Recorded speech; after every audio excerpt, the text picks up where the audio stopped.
ضلع سدی پیٹ کے چیریال ٹاؤن کے گٹو توڈا میں واقع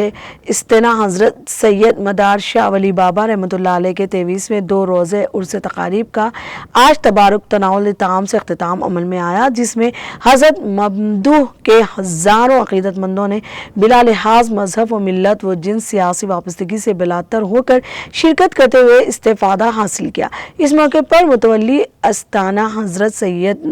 یعقوب بابا صاحب قبلہ اور مقامی قاضی محمد اسد احمد کی جانب سے بڑے پیمانے پر انتظامات کیے گئے تھے۔ 2 روزہ عرس مبارک کے موقع پر خطاب کرتے ہوئے حضرت سید یعقوب بابا صاحب قبلہ نے کہا کہ مذہب اسلام کی تبلیغ اور اشاعت میں اللہ کے خاص بندوں کو اولیاء کرام کا نمایاں کردار رہا ہے۔ بے شمار اولیاء اللہ نے بڑی بڑی قربانیاں پیش کرتے ہوئے اسلام کی اشاعت اور تبلیغ کے فریضہ کو انجام دیا۔ انہوں نے اس مذہب اسلام کو اللہ رب العزت کا محبوب اور پسندیدہ آفاقی قرار دیا اور اسلامی تعلیمات پر سختی سے عمل درآمد کرنے کی ذرائع کو ہدایت دی۔ نمازوں کی پابندی اور اللہ کے بندوں کی خدمت خلق میں سبقت کرنے اور اولیاء اللہ سے رابطے میں رہنے کی انہوں نے